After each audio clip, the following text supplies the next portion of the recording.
Let's circle back to the question we started with. What do zoos sell you?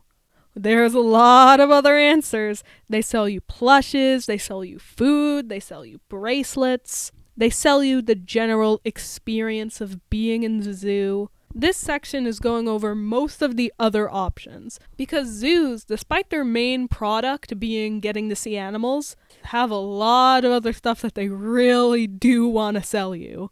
Let's start in the gift shop. For as long as I've been, there have been these Adopt a Blank plushies, where when you buy a plushie, it is connected to a real animal, and the money that you just spent on it is connected to that animal's conservation. These have been a thing for a while, and they're actually the only thing from the gift shop that's advertised on the Bronx Zoo's website, which is weird. I'm not sure why they don't have some kind of online site or online information about their physical products, but I'll get into that more later.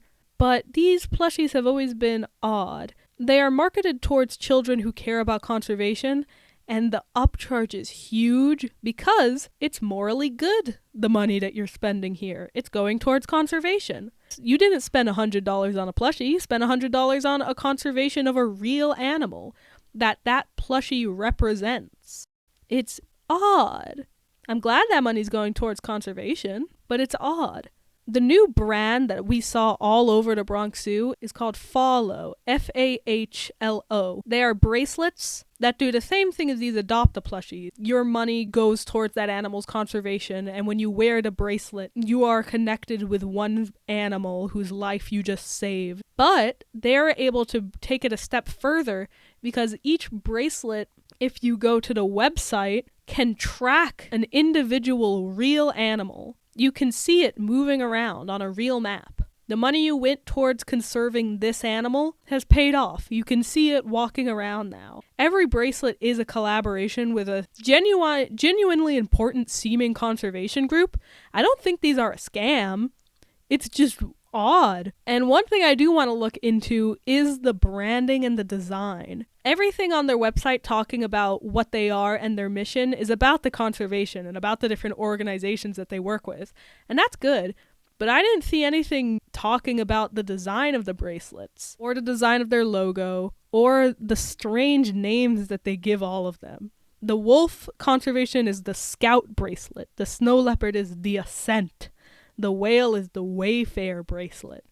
Once I have the video, I'll show all of this on screen because it's weird. And because in their design of the small minimalistic carving of the animal and in the gemstones that are used for the rest of the bracelet, they're trying to invoke indigenous imagery. These aren't just little minimalistic representations of the animals, they are referencing indigenous art and indigenous carvings. They refer to the gemstones as the sky stone or the lava stone, oftentimes in place of the scientific name of the gemstone, because it's trying to make it all feel very important and true and magical. This isn't a product that you're buying.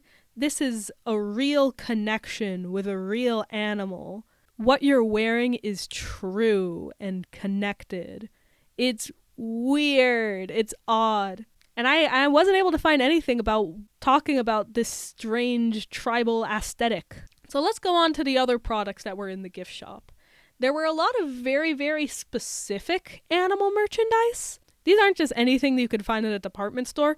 They have very, very specific animals for the animal-loving kid. I got a really funny-looking silky chicken plush, and I would not be able to just find that anywhere. There's also a lot of merchandise about the zoo or about zookeeping. They have like zookeeping dolls and zookeeping toy sets where some exaggerated form of conservation is desirable. It is the toy. And circling back to what I mentioned in the Fahlo bracelet section, they also had just vaguely exotic looking merchandise. They had African looking pottery. There wasn't a connection to animals. The connection, they just had African looking pottery. And they have a little plaque saying that this is part of a partnership that they are in with African artists, which is great, but I couldn't find any other information on that. Like I said, none of this is on the website anywhere.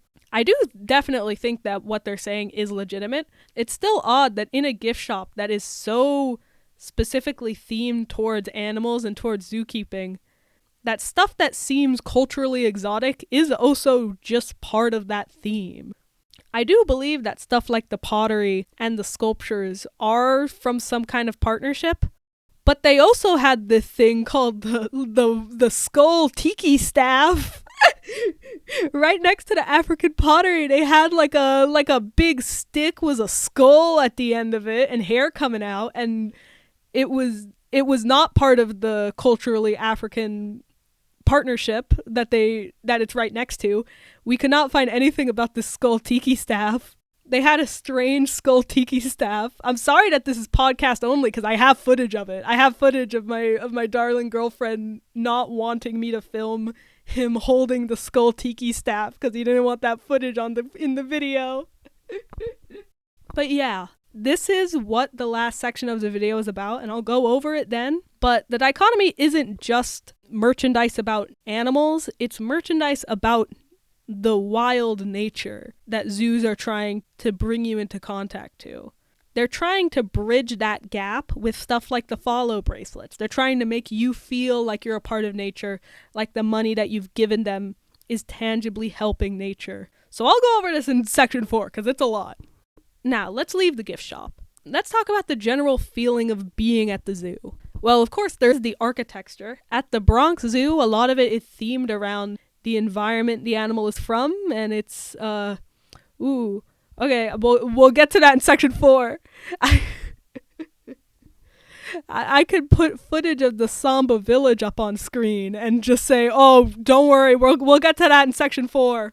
In general, they want the environments to feel like you're there with the animal. In the animal's environment, you're in the jungle, you're in the desert, you're in the Himalayan mountains.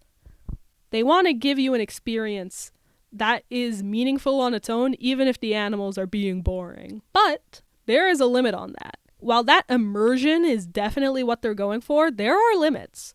You might be able to hear animal sounds playing over the loudspeakers, or in general, an artificial running of water or rain hitting leaves. But you are never going to smell the animals. You are never going to smell the environment because that would be unappealing. That would hinder your experience. That would make it feel worse, even if it does add to the accuracy. And, often case, even if it is something that the animals would enjoy. If you went to the monkey exhibit and you could immediately smell that you were at the monkey exhibit, you would hate that. You would think that it's a sign of bad care, a sign that they're not picking up after the monkeys. But you would also hate it because you don't want to smell the monkey exhibit. But that could be something that the monkeys themselves love. That is what they live in. That is something that helps their quality of life. Even when our main concern is the animal care, a lot of the times the visitors have a very anthropomorphic idea of what good care looks like. They oftentimes can't tell when an animal is actually happy. Just look at monkeys, for example. A lot of their body language is counterintuitive to what we would expect, and leads to us making incorrect assumptions about what they're feeling. But the point I'm making here in this section is that though these huge immersive exhibits exist, the viewer's comfort will always be prioritized. And that's not a bad thing. The visitors are the ones giving you money. And also, in a bigger sense, these are places for families, these are also places for the elderly, these are also places for the disabled. It's good that all of your enclosures are accommodating. That's a very important thing that should always be valued. But there's the visitor's physical comfort, and then there's also the visitor's emotional comfort. This was what I was talking about back in education. You don't want to make the visitor feel uncomfortable. And a lot of the times that is what is being monitored and controlled. When I worked at the butterfly garden in the Bronx Zoo, my job was to get the butterflies out of the public's vision. If there was a butterfly on the ground, I had to move it. Because somebody could step on it, and because seeing a stepped-on butterfly would be horrible, my job was to keep everything looking like it's running smoothly. My job was to move stuff where the public couldn't see it. And even outside of the butterfly garden, when I was working in other parts of the zoo, there was information that I couldn't give people. I had to end the interaction on a good note. I had to make them feel good about coming here, and feel like all the animals are being cared for. We've sold going to the zoo as a morally good act, and they don't want to learn that it isn't after they already paid the money. So it's odd. This branding is a part of the zoo experience. It is what zoos are selling you, more so than any promise that they can make about the animals being interesting or fun. Oh, and I didn't even get to the membership. I didn't even get into the New York City Zoo's membership. This is the thing at a lot of zoos, but especially the New York City zoos. It is more cost effective if you're going to the zoo more than twice in a year, which you probably are because there are 5 New York City zoos and they're all awesome. Actually, I don't know if that's true. I've never been to the Queens Zoo. I assume they're all awesome. I have no reason to think they aren't. I'm sorry, Queens Zoo. This membership is a great deal, and it makes you feel like you're part of something. They make you feel like hot shit for being a member. You're part of the zoo's community. You're their supporter. You're someone who believes in conservation. And then there's a bunch of other upcharge that can also come with that. But they want being a member at the zoo to feel good. They don't want not being a member to feel bad, but they want you to know that being a member would feel way better.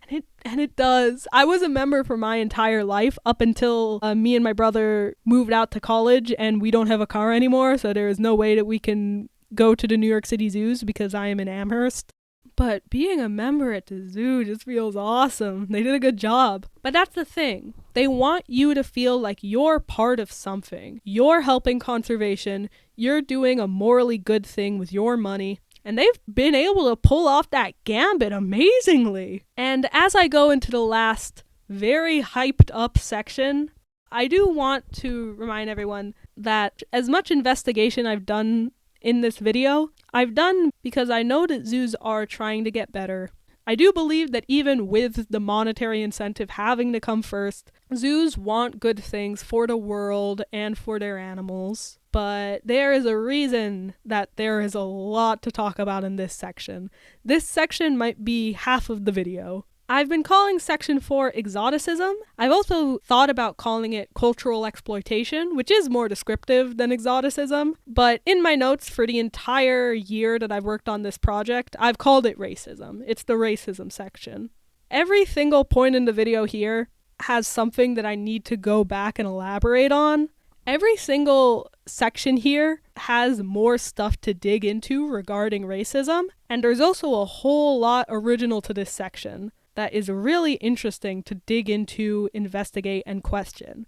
There's a lot of history that's very interesting, genuinely, but it's also going to be pretty rough. I've had a kind of jokey tone throughout this video, and I don't want my jokey tone to minimize any of the actual pain that this caused and is still causing. But there is a lot to talk about in this section, and I am excited to have a conversation about it and share it with you. So without further ado, let's get into Section 4.